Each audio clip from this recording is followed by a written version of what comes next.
It's Tuesday night. It's 7 o'clock. It's That's Cool Drink. Guys, this one's going to be so much fun. I got my buddy Dan on. I've known Dan since Drag Week of 2014. We've kept in touch. In fact, we'll be talking a lot about his Lemans. That engine that was in his Lemans was my engine that was in my Malibu in that 2014 Drag Week. That was on 125 shot of nitrous. It ran like 1160s. It was awesome. He went and blew all the pistons out of it because that's the kind of guy he is. But yeah, it was a cool deal, and we got to hang out a little bit, and we did a little bit of hiking up at Red Rocks, and there's a young Dan Palmeri there on your right, stage left. But yeah, this one's going to be so much fun. Like guys that I kind of know a little bit about, and we hang out, and we had some beers at PRI and stuff, and periodically we party a little bit with that dude. Danny is on. What's going on? Neil is on. What's going on? Mr. Fatka is on. What's going on, guys? Full send. Exactly. It's gonna happen. Absolutely. And it is beer time. Ed Hohenberg, a dude I talked to at PRI as well. I'm going to try to have him on the show.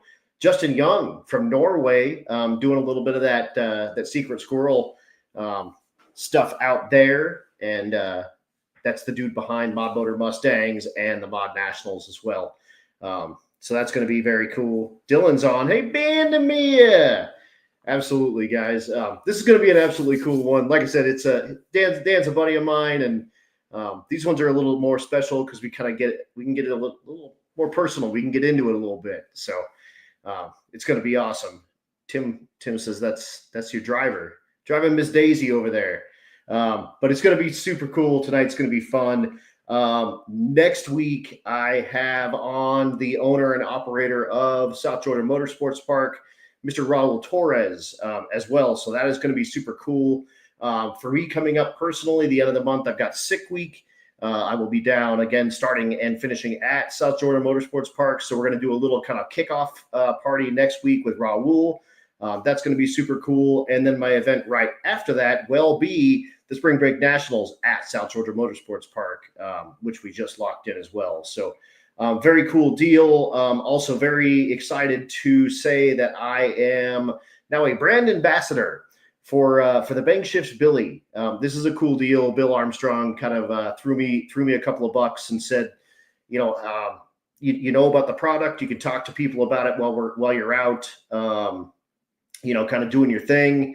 Can I pay you to help me advertise this stuff? And so I said, let's go. So very cool. I'm supporting his stuff and have been since day one.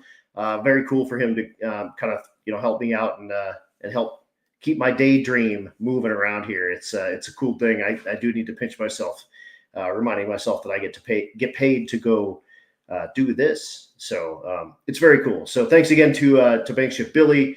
Thanks again to South Georgia Motorsports Park for bringing me on for the Spring Break Ford Nationals. That is going to be an absolutely banger of a time in March. And with the loss of the NMCA, NMRA world, a lot of people are coming out with their sort of iteration, if you will, of the NMCA and NMRA stuff. Mod Nationals this year is going to be all Ford as well, to kind of pick up some of those NMRA racers, and it's going to be banger. It's going to be super cool. Kind of everyone kind of rallying around those racers and giving them a place to party. So anyway, that said, without further ado, man, going to be absolutely awesome.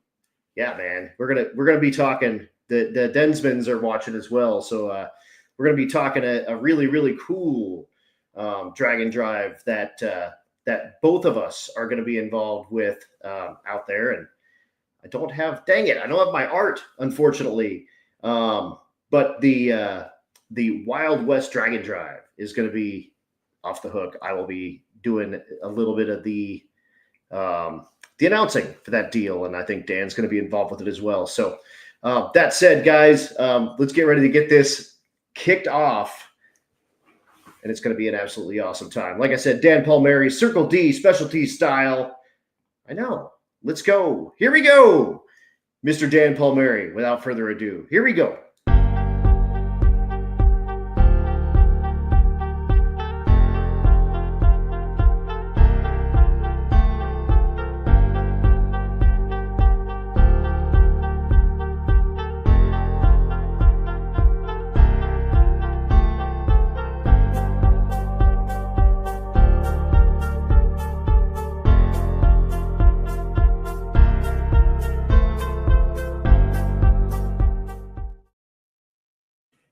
There's the guy right there.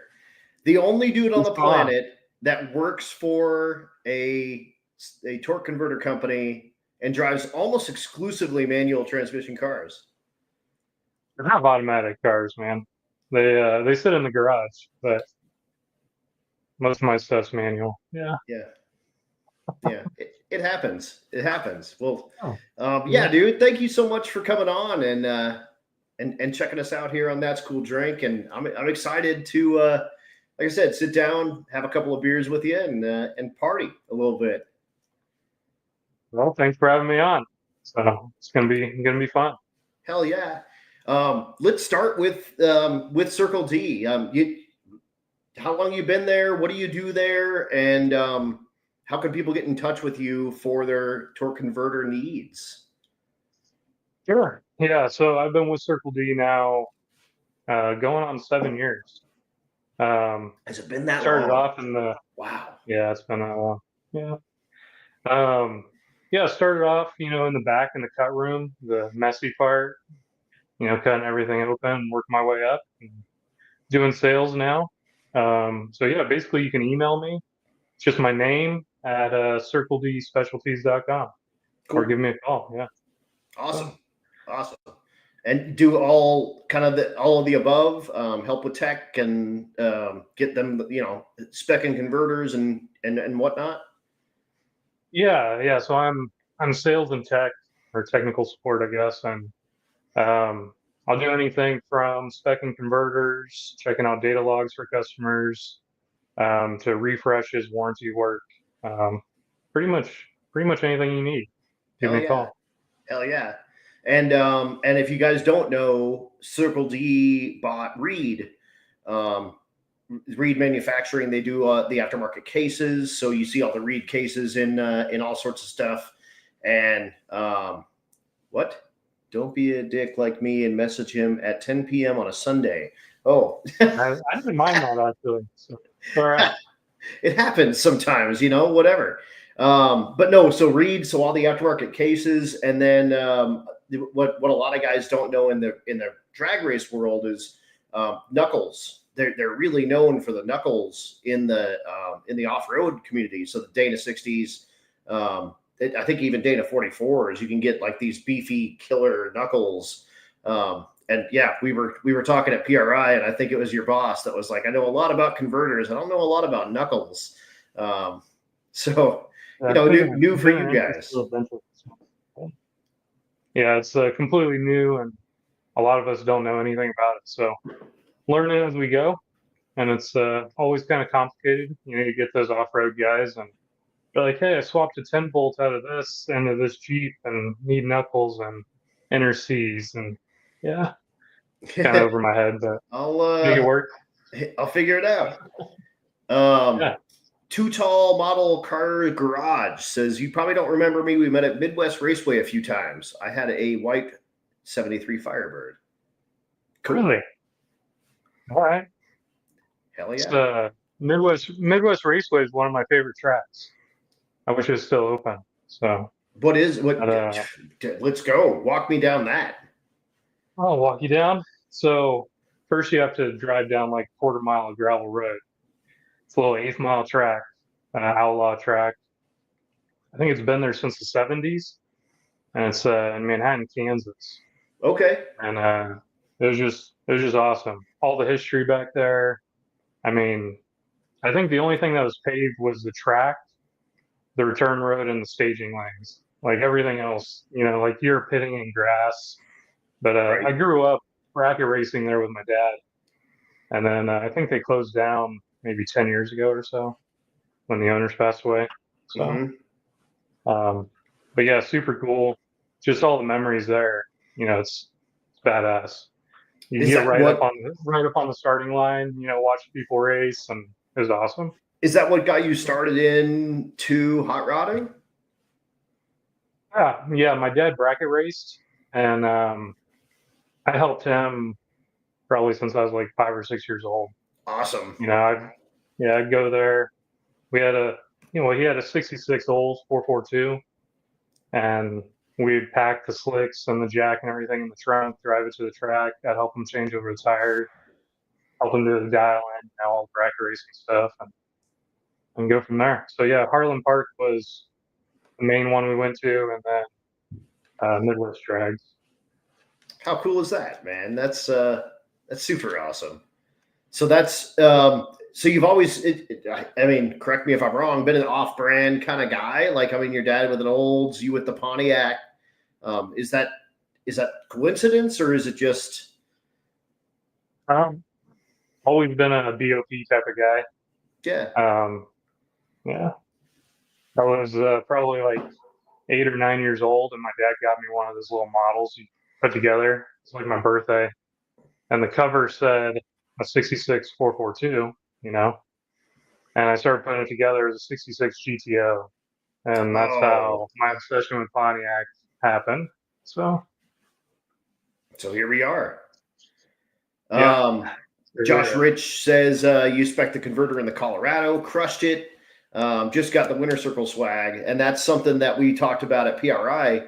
Not even you have Winter Circle D stuff. You have to actually win a race with a Circle D converter, and then you can get it's a special shirt or jacket.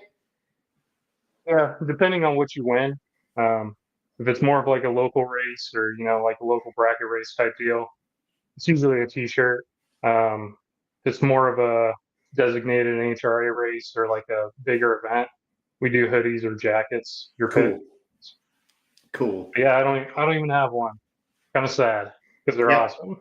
Yeah, and we were at the bar walking around. You were like, "There's one right there," and that's Yeah, awesome. I don't even have one. yeah. Felicia was wearing hers, I think, and then Mm-hmm. Chris and yeah, everybody. So Hell yeah, hell yeah. yeah. So talking about the BOP kind of stuff, I was digging through some of your photos on the Facey Space, and I came across this gigantic boat. Yeah, What is with the Grand Prix, dude? that's my first car. That is So sick.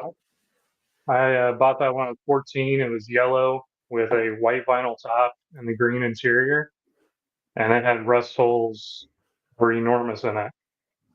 And Garrett actually painted that for me. Did all the body work and painted it, and that's how I met Garrett and Dylan.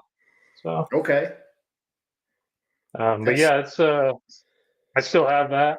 Um, so yeah, I've had it for 20 years. Um, wow.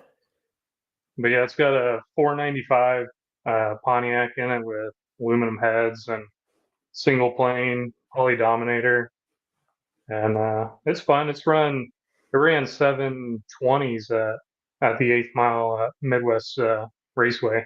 No kidding. So Like yeah, that's like what's that thing run? Or what's it I'm sorry, what's it weigh? 4200. It has power windows, AC still. It's Sweet. that's my baby. That So thing sweet, well, dude. one of them. Yeah, like yeah, if you could equate that over to the quarter mile, that's like low 11s. That would be like an 11 teen or 20 um or thereabouts. That's pretty sweet. Yeah, yeah. I kind of fell in love with that 69 on Drag Week 2014. It's like same Uh-huh. color combo and everything. Yep. Um, but yeah, I almost brought my 72 out for Drag Week, but just never made it around to it. It happens. It happens. Talking about Garrett, that's where we met. Drag Week 2014. And and you and a bunch of dudes who called yourself the Showstoppers, right? Car Club or something like that. Showstopper Studio.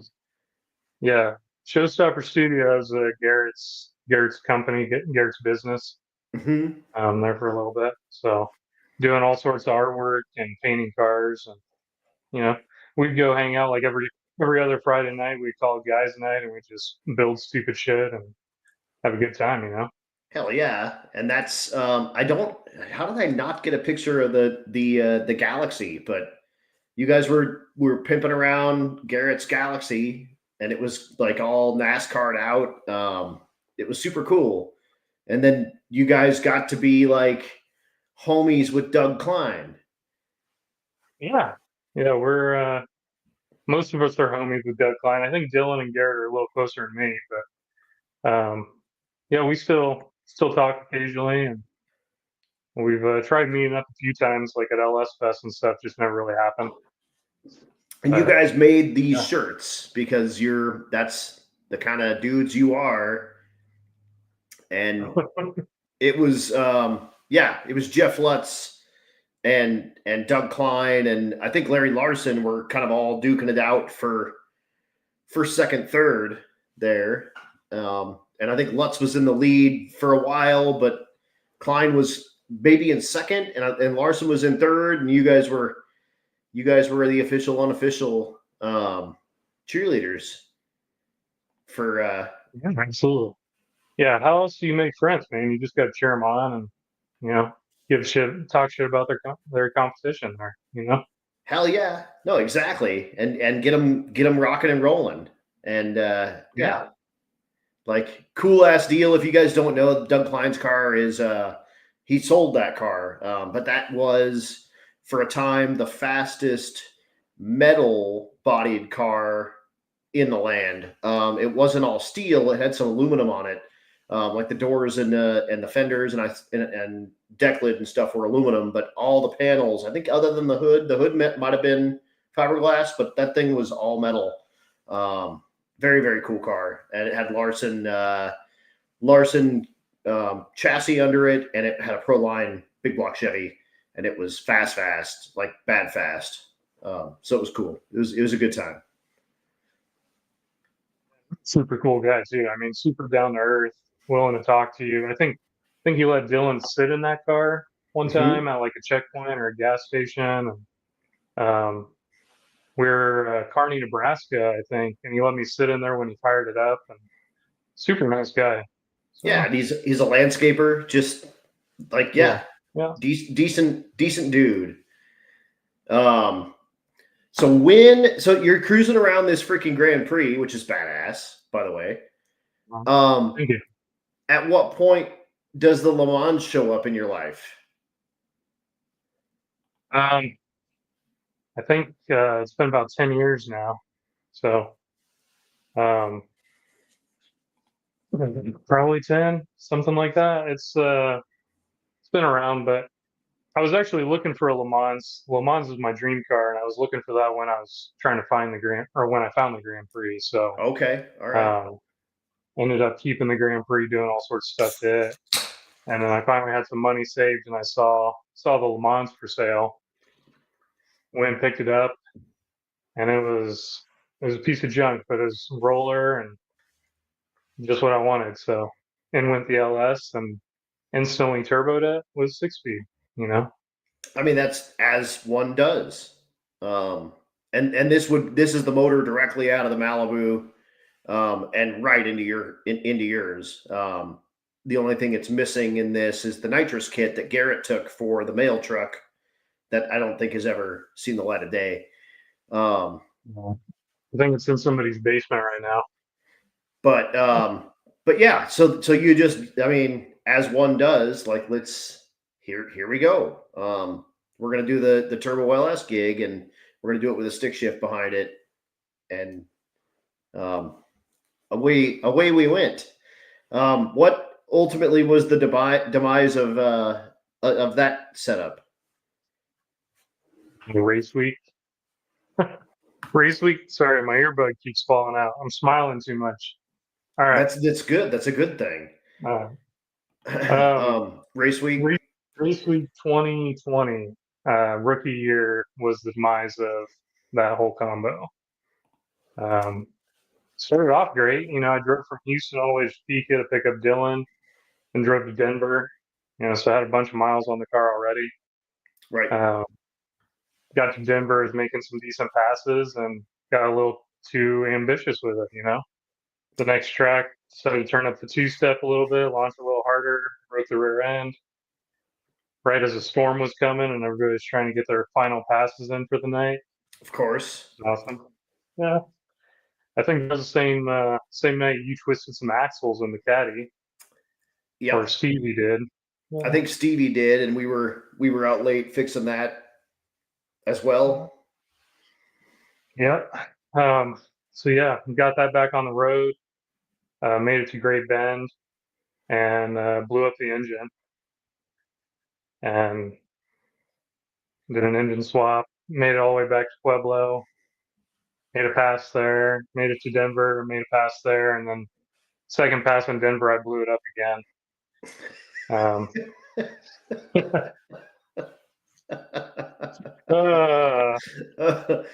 So you blew up the rear end. Yeah. Which was, I mean, it was bad. Like the pinion twisted off. It was extra bad. Not good even a little bit. And then you blew the motor up. And then you blew the motor up again. You like swapped the motors and then you blew it up again. Yeah. Yeah. So I was inexperienced with stuff and with tuning, I should say. Yeah. And so before I left, I got the car tuned, and I was like, all right, I won't even need to bring my laptop. I'm good. Tune's good. It's been running for like 5 years now, so it's a big deal. Just gonna go on a road trip and run it down the track a couple times. And I think the reason it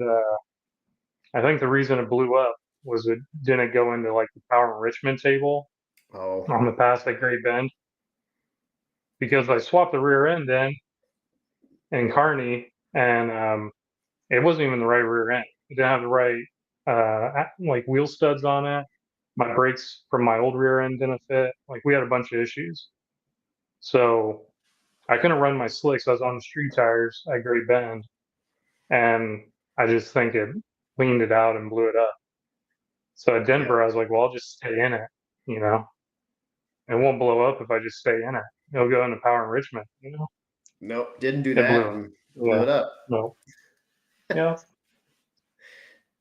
Live and learn, man. Live and.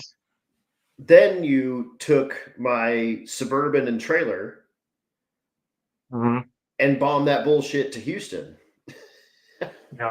Yeah. I took your Suburban trailer, dropped Dylan off in Kansas, and then drove all the way to Houston.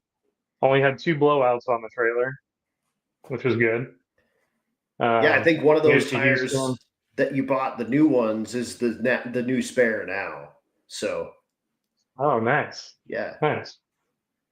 Yeah, I made it to Houston, and then like a month later, I was like, yeah, I'm coming up to bring back your Suburban and trailer. You're like, all right, come on up, we'll hang out. And I show up and you're leaving to go racing. Yeah, I was like, I'm going racing, dude. See you later. Did a burnout. Said, here's the keys to the house. Lock it up when you leave. Yeah. Yeah. Yeah. Yeah, that's how it works. That night, your dog woke me up at like 4 a.m, barking at something, and it scared the crap out of me, man. Like, I had no idea where I was, whose house I was at. Like, dog just barking. I didn't know what was going on. So, good stuff. Oh yeah, good times. So Ed Hohenberg says, time for a Pontiac engine, that's what you did, right? You just put a Pontiac in that? In the Lemans? Yeah. No, or did you go full send?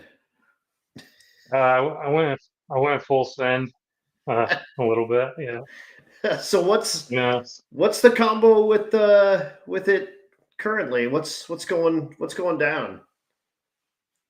So it is a 370 cubic inch LS. It's 6-liter cast iron block, 430 over. It's got some CNC ported heads on it. And then me and my buddy David built the turbo kit. It's twin 67s, and then the typical racing stuff. Shear fab top, the intake top, and air to water intercooler. Made 922 on 16 pounds, 17 pounds. Hell yeah. Yeah. That's sporty. Chris Story says it looks sick. And the next comment that for some reason it won't show up. He says that he wants to race you for $1,000. It's weird. Oh, yeah, all right. He's got a blower stick shift 4th gen Camaro, so I've seen pictures of it. The silver one. It's nice. Yep. He says, ha ha. Robert, I don't believe it's stock anything anymore. I think it's got good stuff throughout.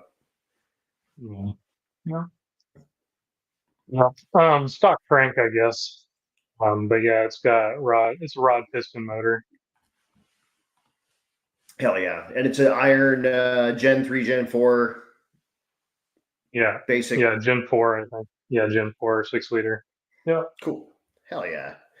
Dylan wants to know if it even runs. I drove it around last weekend. And he doesn't believe you. Drove it around last weekend. What are you talking about? That is the car Dylan talked about earlier that you called out Bill Armstrong with. There's no proof of that. Zero proof. I think I was there. It might have even been on camera or something. But yeah, it was good. Wow. But no, I mean, ultimately that's the goal. You want to run 850s with that car, right? Yeah, absolutely. That is the goal. I think I've close to enough power to do it. I can turn up the boost a little more. Rings and stuff are gapped for like 25 pounds is kind of what I was putting the limit at. So should be able to turn it up, make some more decent power. I dig that, man. I dig that. Yeah, Rovik says that Bill Armstrong is a punk, and the drag drive repeat guys. I assume that's Mr. Narks. Thanks, man. How are you? Yeah, Ethan wants to know if you're going to race it this year. Yeah. I mean, I'll be at Mega Week.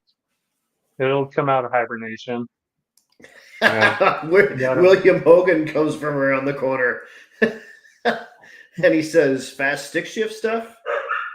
I mean, maybe. I think. How quick has it been? You're gonna last, but it's been 10.9 at 135. Yeah, and you haven't my really was like a 2.0. Yeah, you haven't really like even shaken that thing down at all. No, just a few miles. Yeah. But yeah, my 60-foot, that's what I need to work on. Short track, obviously. So right. I'm hoping to get 1.6s or 1.7s and start speeding stuff up. My goal this year is to get my toes into the 9s. So that'd be good. And I get it. I mean, you've got a bank shift Billy on it, or you've had one at some point, and that's there's a little bit to that stuff, to making that crap work, and stick stuff as well. It's a thing. What is the Lemans weigh? 3820. 3820. Yes, Chris. It is a T56. Yes, sir. Yep. It is a great old car. Absolutely it is. I'm gonna swing around to when we met, because you sent this to me before we started here.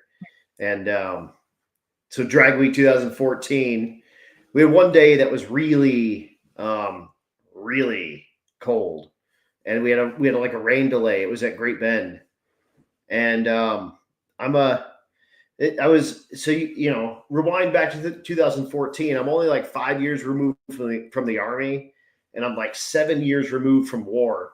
So I'm kind of stuck in, and I got Brad involved in it on this one as well. But sleep when you can mode. This was a mission for me. So you guys are wandering around and you're having fun and you're meeting people and you're making shirts and you're kissing babies and shaking hands, and then you guys come up and you take a picture of me and Brad. I mean, just sacked out in the Malibu. there's like, I don't know, Pringles or something in the middle there, and we're just out. That was absolutely awesome. Good damn times right there, my friend. Yeah.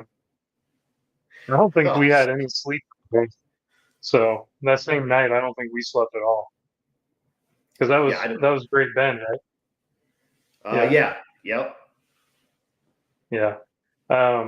So we were coming from Pratt. One of the checkpoints was in Pratt, I believe. Mm-hmm. And we stopped at Doug Ray's shop, and we were looking at all his cool cars and checking everything out. It was getting late. It was probably 11 or midnight or something, because we had some trouble on the road, and we didn't have a hotel.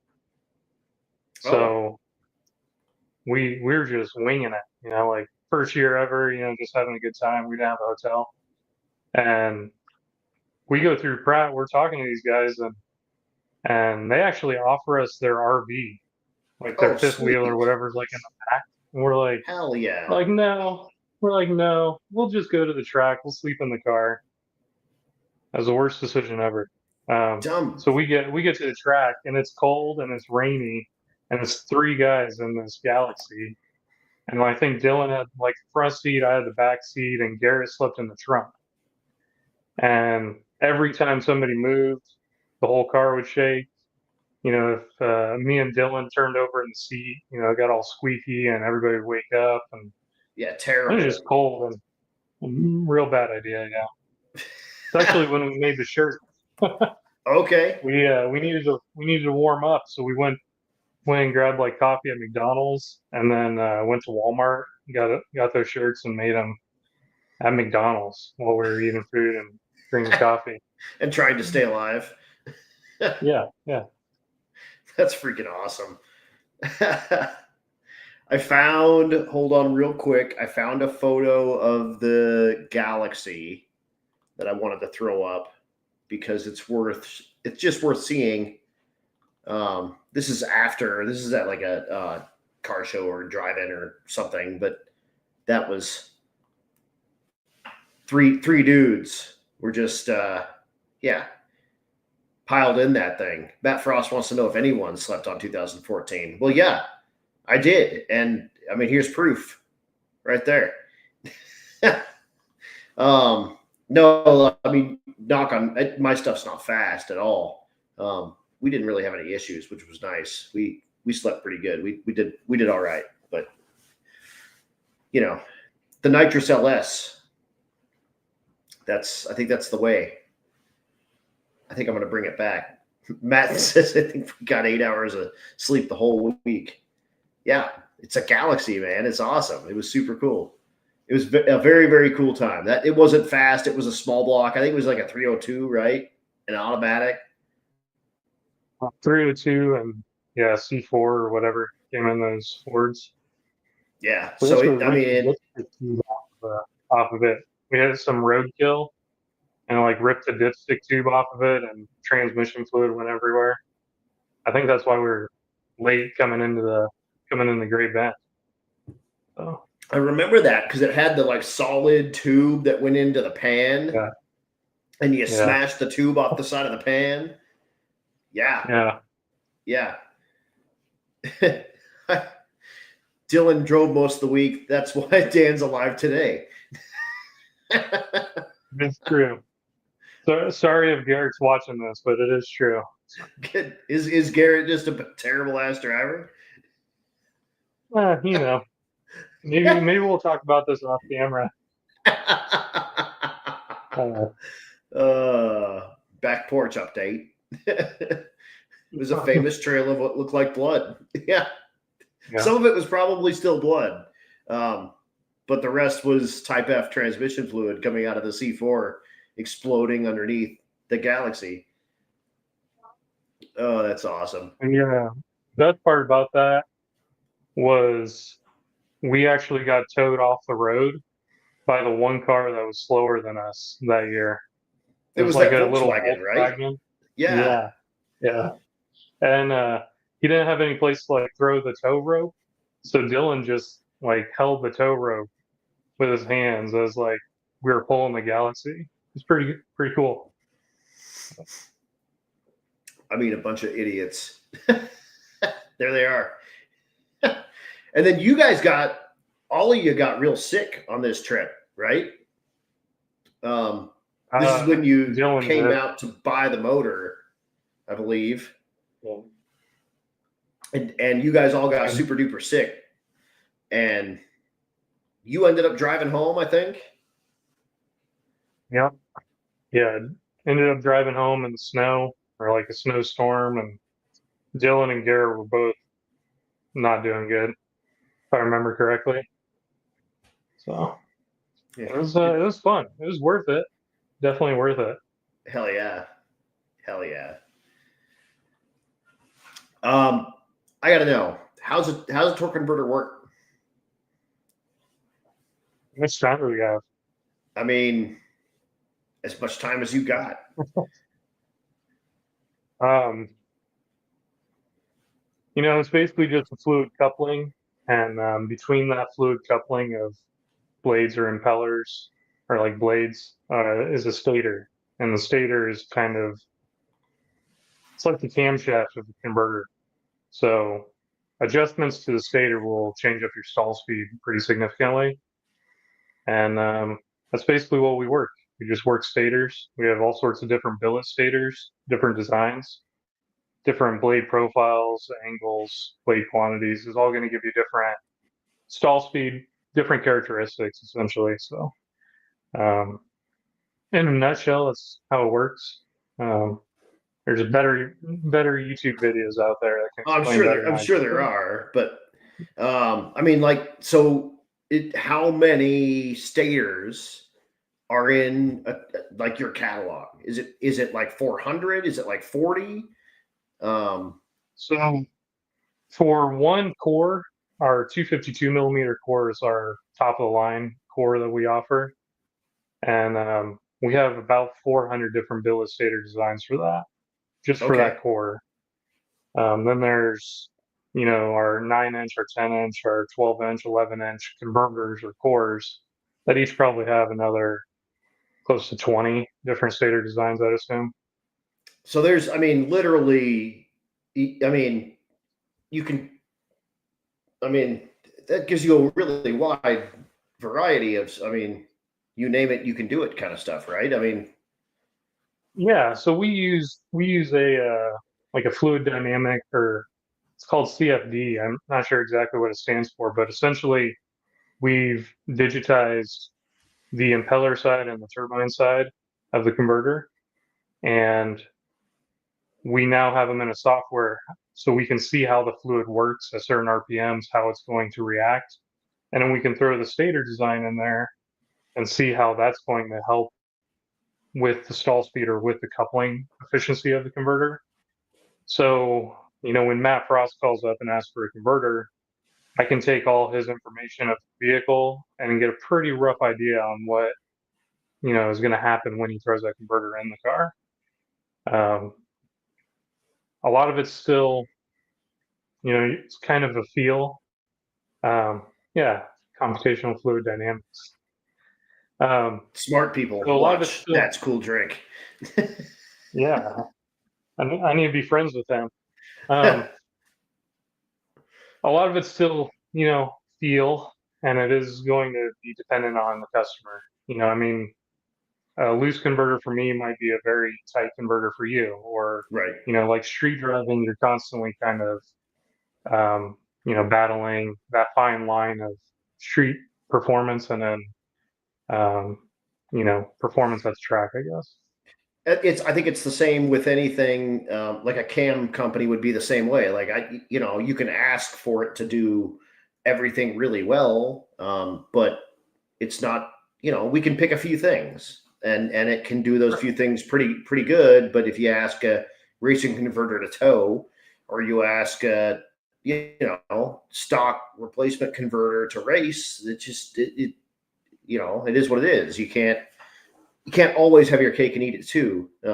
So yeah, it's cool that you can kind of pinpoint, and you've got enough data because you've got enough customers that someone somewhere has a combo close to what that is, and that could be a 300 horsepower car or a 3,000 horsepower car. Someone somewhere's got one, and it's got a Circle D in it. That's right, or at least we hope they do. Yeah, and if they don't, call him, for Christ's sake. Oh man. I'm going to start hopping into. Oh, sorry. Go ahead. No, you go ahead. I was going to start hopping into some of my questions here, but you got a bunch of my stuff done with Pontiacs and Oldsmobiles and cool. How cool is that, dude? Like, that's freaking awesome. Have you ever thought about getting back into bracket racing real quick? No, doesn't excite you at all. It does, but I was never good at cutting a light. So that's a talent I just don't have. Especially in like a foot brake car. My lights were all over the place, and maybe I just didn't have enough practice. But I don't know. Plus, with a stick shift car, what I currently race, like it's just too inconsistent. Oh yeah, no, I get it. We have actually a couple of good questions coming in. Jason wants to know a single or triple clutch for a drag and drive car holding a trailer. Well, Jason has me as a friend on Facebook, so he can message me later. But kind of just depends on vehicle weight and how much we're hauling and all sorts of other things like that. But generally speaking, triple disc is going to be better. Just a general rule of thumb, I guess. And that's just it locks up harder. It's a more direct, and it can hold more power. Is that it? I mean, kind of like a manual car with multi discs. Correct. Yeah. So the triple disc lockup has more holding, like more surface area, so more holding capacity, and it allows you to engage lockup under wide open throttle. Okay. Which a lot of people use going down the track or while towing. But yeah, the answer to this question, it's really just depends. If this is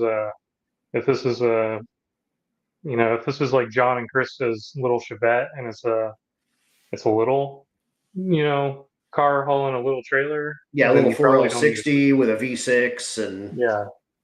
But if this is, a bigger, crew cab Silverado 4-wheel drive thing that's 6,000 pounds and pulling a 5,000-pound trailer, then yeah, triple disc would be beneficial there.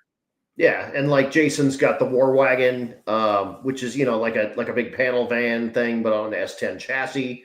So I think it maybe has some heft to it, but not a ton. And it's I think it's in the 11-second kind of range, single turbo. So it probably makes like 600 kind of deal. Or he's got the RX-7.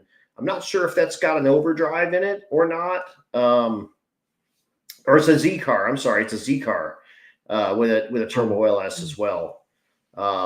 So yeah, and kind of the same deal. Like that one might be quicker, 8.8 car, so it might be capable of a 9s kind of thing. So it might be making 750, something like that. So yeah, either of those cars. Get with Dan, he'll hook you up. Matt wants to know what's the fastest car with your converter in it.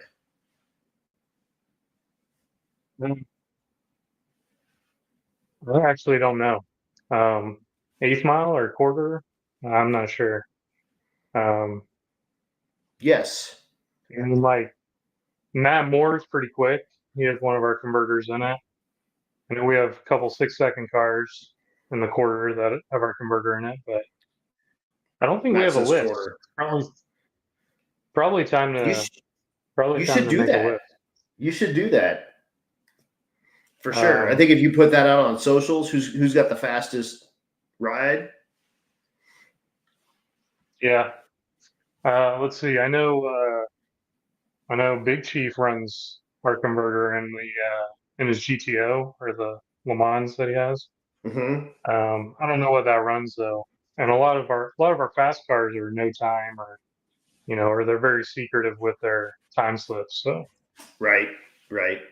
That's for sure a thing. I got that on the Christmas tree drags. There was the dude there with the big wheel car, oh um, yeah. and he had lost that race to a pro mod and let out of the gas at maybe 950 feet or something like that, and it went like 770 at 160. Um, it was wicked, and I had talked to him after on camera and off camera, and he was like, "We don't show times on these cars. Like that's pretty well shunned in this world." And he was like, "I was going to show you what it ran if I was ahead of that guy, but I was never going to go around that dude. So you don't get to see what it ran." And yeah, that thing was potent, man. It was super cool. It was super cool. Heck So yeah. Dash is on again, dude. Thank you, Dash. Check out his page. Lots of G Body stuff. Yeah, once he saves those pennies, he'll be in touch, and he's he's one of my dudes. He's one of my homies. So yeah, and that's the thing. Circle D's been a sponsor of Race Week for a long time, and in fact, we were kind of talking. It was funny that Circle D sponsored the stick shift class for a year or maybe even two. So that was kind of Huh. cool. I want to do that for Mega Week, but I don't know. We'll see how that goes. Still got to run it by the boss, Right. but I think it'd be hilarious. I'd love it. So I think it's great. I mean, especially if you're going to bring a stick shift car to it, it's got to have a Circle D sticker in the back window. yeah, absolutely. I can't Yeah. wait. I cannot wait. So yeah, again, if you're a race weeker, get with Dan. He will definitely get you the race week hookup on on your converters. That's just kind of the deal with Dan, man. He's been around a long time. He takes care of you guys. Even if you're not a race weeker, you can get with Dan. He can get you set up with your stuff. Basically custom you out a converter for nothing more than the off the shelf price converter. So it'd be a cool deal. What about so pretty much everyone that makes power has told me you've got to get a bolt together converter. Are Mhm. you guys doing bolt together stuff? Yeah. We've been doing both together converters for a while now. Yeah. Really started pushing them pretty hard. Marketing them here lately. But yeah, I agree. Bolt togethers for the additional cost is amazing.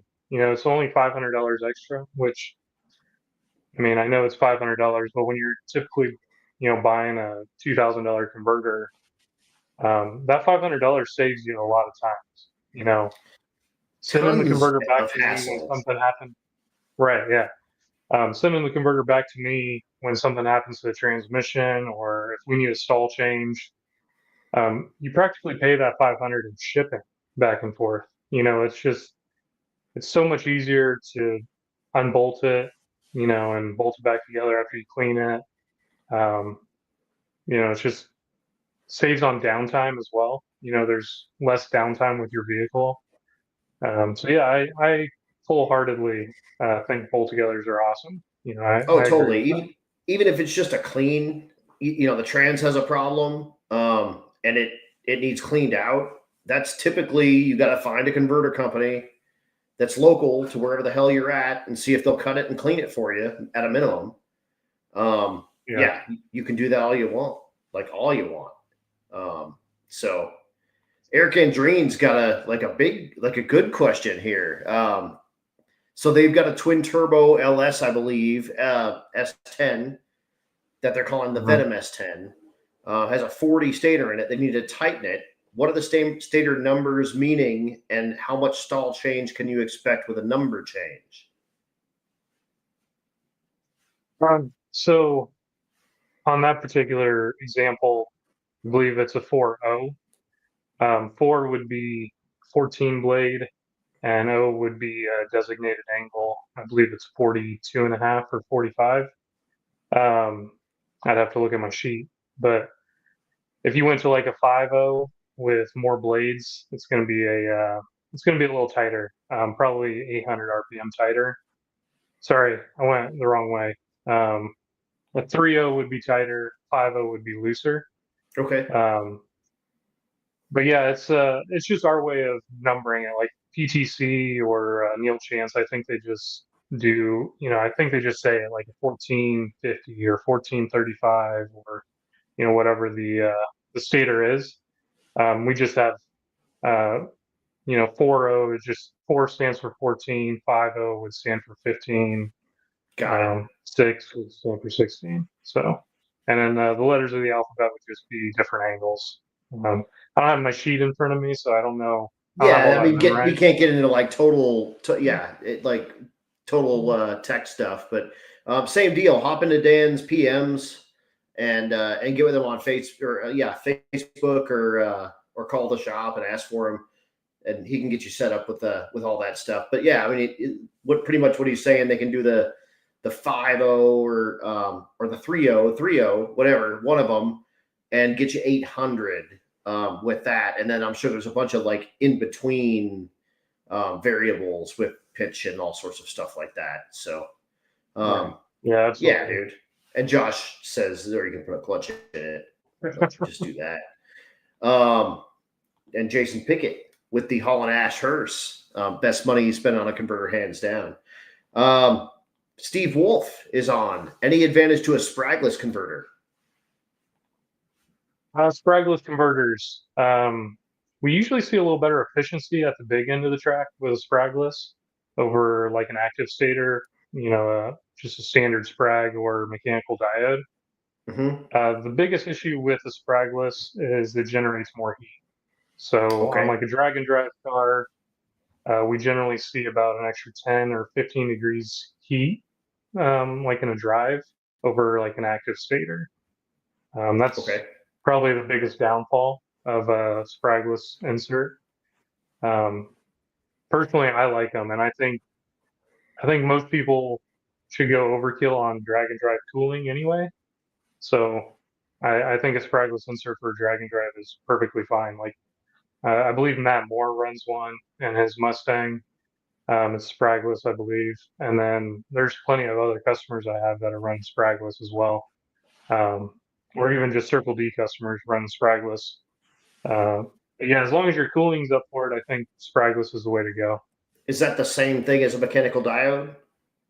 Yeah. Mechanical diode is, like I said, it's an active stator, so it's good for keeping things cool on the drives, but it's a little less efficient at the big end of the track as far as like converter coupling. Vince says his spragless runs hot on the road, but it's a 6,500 stall. Come on, Vince. Of course it runs hot on the road because it's a 6,500 stall. God, you idiot. You gotta do what you gotta do. You gotta be fast, man. And then William made his way back in, and he was like, "Converters? What the hell just happened?" I left. We were talking stick shift. I came back. We're talking automatic. He works at Circle D, so that's kind of the joke. Is he's the stick shift guy that works at the torque converter company that sponsors the stick shift class at the drag and drive race. So, yeah. And he says it saves the little 5.3 at 30 psi. No, it doesn't. You have a block built out of JB Weld. You liar. And then Dylan wants to know when you're getting the Firebird to race week, because you told me about this car. You have a car you haven't told anyone about. It's been sitting. A few people know about it. It's a 2001 Trans Am WS6 caged. Well, it's got an 850 cage in it and has a built 5.7 built 5.7. Right. And it also came with a turbo kit, which is part of these pieces behind Hell me. yeah. Hell yeah. But yeah, eventually, right now I'm kind of concentrating on possibly getting a bigger garage to work on all my stuff. Attaboy. Yeah, the little 2-car garage is not fun, especially with my long cars. They don't really fit well. Yeah, So I get it. Now I'm going to start asking my questions. Throw in your questions. Keep doing it. I love it. This has been a blast. Again, that's cool drink.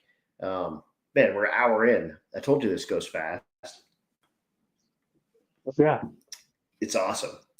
And yeah, we know you're talking shit. It's all good. No problem at all. Good times. And you 10 speed swapped your 2014. We need to talk about that because I got a 6L in my 2014 that's alive currently, but I've heard about the 10 speeds, so we might need to talk about that a little bit. Good times, and he's got a 3600 Circle D in it with 410s, so you know it's good. sounds like fun. What? Matt, I'm still over here thinking about 6500 stall. It's Vince, Matt. Come on. You've met that guy. Bad gas at Mimi's. What is the largest thrash that you've been a part of? My rookie year, race week 2020. That was the biggest thrash ever. It was just crazy. So everything about it, even leading up to it and after it, trying to get the truck and trailer back to you, and it was just all it was a lot, but it was worth it. It was fun. It was fun. And Vince says, "You guys are mean. I'm going home." What is your best memory from racing and working in the industry?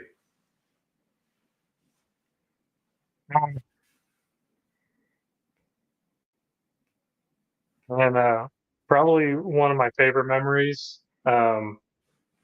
So I met Galen and Ethan on my rookie year.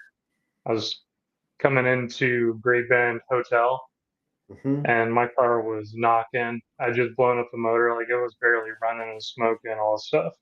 Well, they leave the next day. It's a drive day all the way to Pueblo. We swap the engines, or we swap the engine, and we get on the road the next day, make it to the track, make a pass. It's all hectic. Just make a pass, get out of there, and we go back to the hotel. Like we're pulling up to the hotel, what we think is the hotel, and we're just worn out. And like I don't even pull into a parking spot. I just stop on the side of the road, like in the middle of the road. Right. And Galen and Ethan are right there. They're out in the hotel parking lot, and they're like, "Dude," like smiles on their faces, like, "Can't believe you guys made it. This is awesome!" Like taking pictures and high fives, and I finally parked the car, and then we realized we weren't even in the right hotel. Like we're so tired, we pulled into the wrong hotel. It was a good memory for sure. So That's awesome. And of course, that's after you blew the rear end up, found a rear end that was the wrong rear end to put in it, blew the engine up, blew the engine, put swapped engine the in engine. it, drove it, blew the engine up again. Yeah, and we made the whole what was supposed to be a drive day in like 6 hours on race day. So Hell it yeah. was a lot of going. The So, sixth gear gets a lot of work out on those days. well, It's all good. Um, Tell me about the one that got away. What car did you sell you shouldn't have sold? um, I don't really have one. Yeah, that's I mean, a theme. I have my first car. I own the Olds, the 442 I grew up working on. No at kidding. Lemans. Cool. Yeah, so I'm pretty lucky in that regard. I haven't really had to sell a lot of stuff. So I love that. That's awesome. That's awesome. Yeah, like I said, that's a theme out on this. Like people either have sold everything and they're trying to get it all back, or they haven't sold anything at all. And it's here we are. And yeah, Rovik says, "Heck yeah, 442."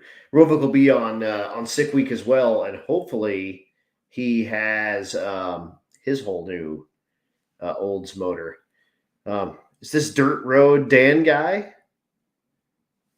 wondering when that was going to come out.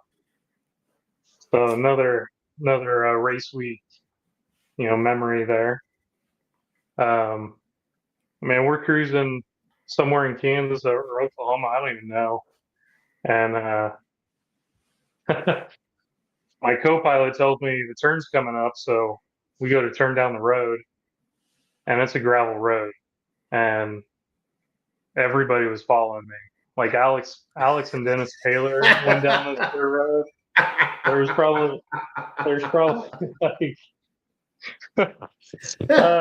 there was probably I don't know 10 or 15 cars that went down this road, and everybody's trying to back up. Tim's my co-pilot, so yeah, everybody pulling trailers trying to back out of the dirt road. It's Kansas in the middle of July or June, and so it's all dusty and dust flying everywhere. And so I got stuck with Dirt Road Dan as a nickname. So I like it. that's fine. Dirt Road Dan. Hell yes. Oh man. Oh, my cheeks hurt. I'm loving this. Loving it. What is your favorite racetrack? We touched a little bit on that. It's definitely Midwest Raceway, just because of the history and growing up there, seeing all the cool cars, and just it was a lot of fun. Yeah, and you kind of grew up there with your old man, and that's cool. I would say, like quarter mile track, definitely Bandamere was the first place I ever raced my Le Mans. Hey, First track I ever took it down. Bandamere. So yeah, it was Midwest Raceway though. It's just a lot of history there. A lot of cool cars, just people, a lot of cool racers that I grew up with. So just that's definitely my favorite. I dig that. I think that's awesome. Throw on your questions that you want to get answered. I'm running through the middle of mine right now, so throw them up there if you want to know more about Mr. Palmeri and fast stick shift racing and torque converters and Houston, Texas, whatever. Your team's still in the playoffs. Your football team. Are you a football guy? Steelers fan, or I was growing up. Okay, all right. Yeah, but I don't have time to watch football, man. Working on cars. I get it. Cars. It's a thing for sure. I got stopped with the weather. It just got too damn cold. I tried to do some stuff, and it's just like work until my fingers get cold, and it was like 5 minutes. Like can't touch any of the tools or anything. Like I was like, I'm done. That's it. I'm gonna go light a fire inside. It is what it is. Yeah, I know the feeling, man. It's like 52 here in Houston. Yeah, shut up. The one I give you a heads up on. Your favorite drag and drive car that you like, which one you would like to drive and which one you would like to own if it's not the same car. So they are two different cars. The one I would like to drive would be Cresty Nova. Oh, dude. Just because. Yep, Shane McClellan's crazy car. Yeah. Rest in peace, Ben. Unfortunately, we lost him in a boating accident a couple of years ago, maybe a year and a half ago. That car was absolutely awesome. 62, I think, Nova, twin turbo LS, big wheelies. That car was cool as hell. Yeah, huge wheelies, and then I think I fell in love with it because of his trailer burnouts. Like 2014, first year of drag week, like Yep. hotel parking lots or little roads by the hotel, just lining them up, and it was awesome. Just tattooed. And I think he had he put up a data log of one of his, and it was like 160 or 170 mile an hour wheel speed. That's pretty badass, dude. That's pretty kick ass. So that would be one I would like to drive if I ever had the chance. It's a badass car. If I were to own one, it would be Darce Law's 65 442. Totally. Another just badass car. Super clean. I don't even know what that thing runs. I don't even know what powers it. It's just I saw it one time and it's awesome. It's so cool. Currently, big block Chevrolet twin 88s. It has run, God, 790s, 80s, something like that. Funny story. The small block it used to have in it back in the day was Matt Frost's small block that I believe actually came from Uncle Danny, from his uncle. But that engine was, I think he went 185 or 190 miles an hour in that with a small block Chevrolet, with a single turbo in that car. So awesome. Yeah, it's a sweet ride. Yeah, I rode with him up to Wild West Drag Fest up in Yellowstone Dragway. I actually rode back with him, and we had some good talks. And he's got a cool Oldsmobile. He's got a G body Cutlass. That's going to be Oldsmobile powered. That's coming soon. That thing's going to be sweet. Yeah, that's going to be sweet. Yeah, that's a small block that you built for the Hulk. Yeah, totally. And that awesome. Engine is now in the S10 of crap. His name eludes me currently. He's awesome. Vince. Yeah. Frick. Not Rui. The other Vince. Anyway, Wyoming Vince. Yeah. It's in his truck right now, and he's got bed mounted turbos on that thing. So sweet. Yeah, it's pretty sweet. And he drag and drive that. He won Rowdy Radial last year. Vince Murphy, yes. Thank you. Brain fart. Too many course heavies. It's awesome. So yeah, dude, Darce's car, absolutely awesome. Very, very cool. I am getting down to the end of my questions. If you got some, throw them up there. Trailer or no trailer? Trailer. I like trailers. They're a lot easier. They make everything a lot easier. Although I have mad respect for the guys that do it without a trailer. Right. I'm kind of that way too. Like, I want a trailer, but if you don't want to take a trailer, that's fine too. Like, yeah, I dig on that. But I'll be towing my trailer. Thank you so much. Yeah, absolutely. It's so much. We unloaded that Galaxie every day. Well, we unloaded the Galaxie like for the first 2 days, and the rest of the time we just left everything in there. Right. Just run with it in there. But it was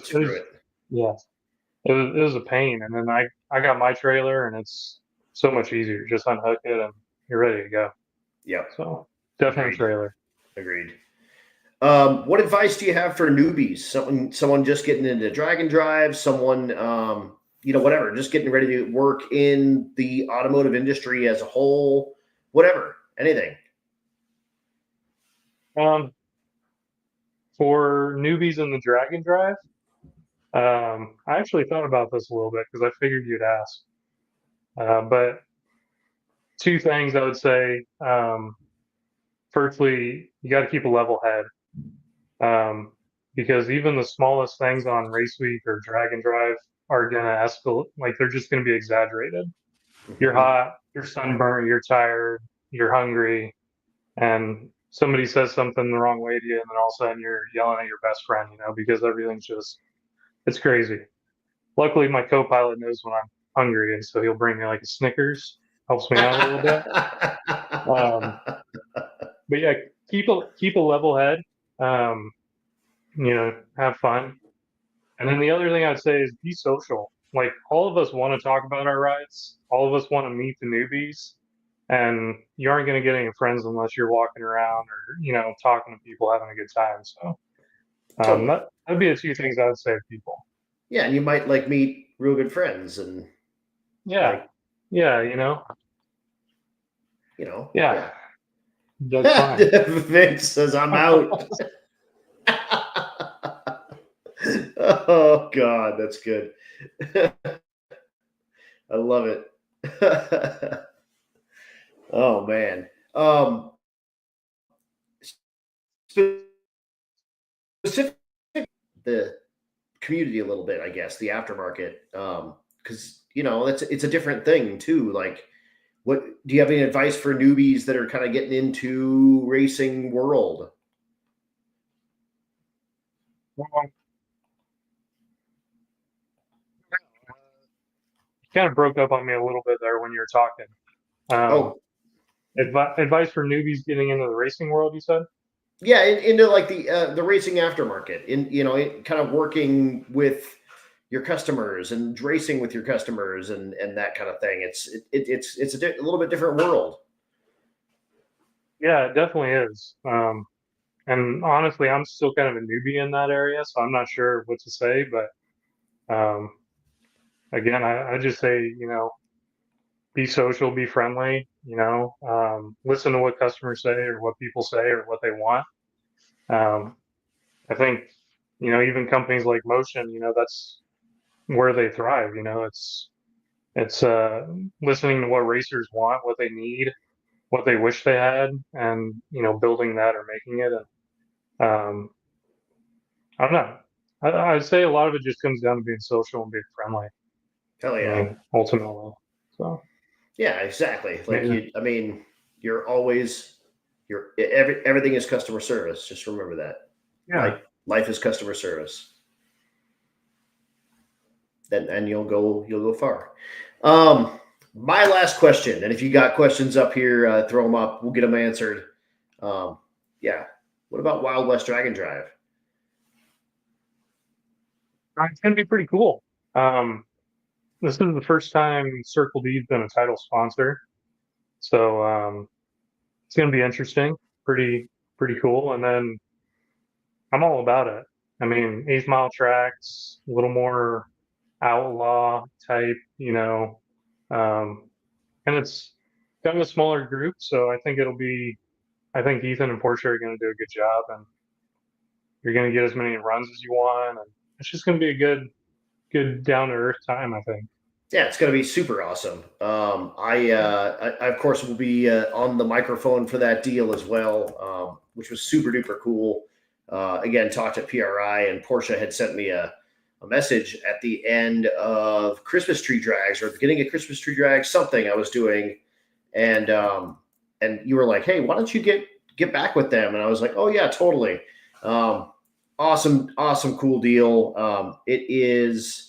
Hold on, I'm downloading the flyer currently, but October 23rd through 26th, and it's awesome, cool 8th mile, kind of like outlaw tracks.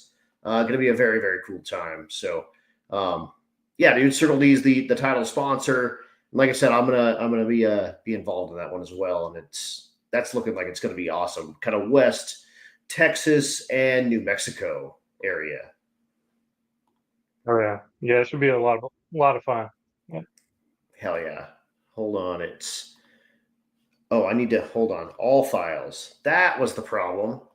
I'm like, why is it not showing up? It was just looking for custom files, not all files. Bear with me 2 seconds. Here it is. Yeah, Wild West Dragon Drive, going to be super duper awesome. So Ethan and Portia are putting that on. Portia's numbers on there. You can find them on Wild West Dragon Drive on Facebook as well. Are we going to see the Lemans? I mean, it's on the flyer. It's on the flyer. It's got to go. Attaboy. So it'll be there. Attaboy. That's what I'm talking about. Um, Updates for the Le Mans. What do you got coming? Um, well, last winter I put a forced inductions inner chiller on it, and AC. So no more, you know, ice water in the trunk. Just it should be interesting to see how it works. Right now, it works really well. You know, when it's just cruising around town, it works really well. Cool. The next thing, I actually talked to Kale a little bit, and I'm thinking about getting a slipper clutch for it. Oh, cool. The bang shift Billy works, but with my triple disc, I can't really set the bite point correctly, and it's Right. just There's so little adjustment area right there. yeah. So you know, thinking I might go with a slipper clutch and try that route. Cool. You know, that's about it though. Hell yeah. If you listen to the Clutch Burners podcast, they had a lot of stick shift type dudes on. That's Bill and Rich, Bill Armstrong, Rich Guido, Bill, who you called out, by the way, Yeah. Yeah. in stick shift drag and drive racing. But both those guys are 850 dudes. They talk to a ton of stick shift guys, and a ton of those guys, Chad Fagley, Cleves McFarland, a ton of those dudes basically said their programs were kind of junk until they had aftermarket EFI and slipper clutches. It's just it makes it's if you'd ever driven a multi-disc clutch car, which is what you need to hold the power of something like what Dan's got, like he was saying, the on-off switch in the switch basically of the clutch is it makes it so hard to slip it and actually hold power. So a slipper clutch can hold power, and it's set up with air gaps and centrifugal weights that will apply the clutch harder or softer. It's a cool deal. It's a very cool deal. But Josh Rich wants to know, with Circle G buying Reed, are we going to see full built trannies coming out of Circle D in the near future? I don't think so. Right now we're too busy as it is. You know, it's just it's hard to put out the converters, let alone fully built transmissions. So just pieces of bell housings, off-road knuckles and NRCs, and then converters, obviously. Right.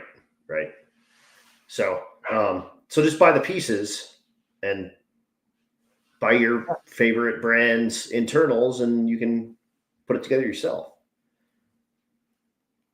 And Portia, thanks for the Wild West shootout. Yeah, this is going to be absolutely awesome. We're looking forward to it. I can't wait. This is going to be super duper fun. And again, the Lemans will be out with the stick shift in it, and it's going to be absolutely awesome. So we will see you next at Mega Week. Yeah, I'll be at Mega Week. Yeah, I'll be there. May 31st, right, is when this starts. Yep. And did you sign up for? Are you gonna do a 1.0 or a 2.0? 1.0. So you're gonna do the morning racing? Yeah, morning racing, afternoon drives. Hell yeah. And then Wednesday the drive day, or is it Tuesday? Can't remember, but the drive day is going to be awesome because we're going to stay that afternoon, watch the afternoon races, and then we're driving that morning with everybody else. So that'll be awesome. Should be pretty cool. Hell yeah. I'm done with my questions. Tim does have a good one here, a two-part. What was your favorite drive day? And I think you should maybe put in checkpoint. And then one that you wish you could forget. You want me to? Checkpoint. Either drive day or checkpoint. Your best. My favorite checkpoint. Bishop's Castle was pretty awesome. Yeah. I think that plays a part in Tim's question, because I kind of wish I could forget that as well, because I'm not real fond of heights, and everybody was not fun with me on the walk. You know. Egged you on to go up real high in the home built castle? Well, yeah, I wanted to go up high, but everybody's like jumping around on the little walkway, the little porches and stuff that are up in the air, and it was not very fun. Yeah, I didn't come off the wall. Like, I was just holding on to the wall the whole time, Yeah. Anyway, man, I don't know. I don't know what else to say about Tim's comment there. Not sure. Either way, it's probably Bishop's Castle. So Yes.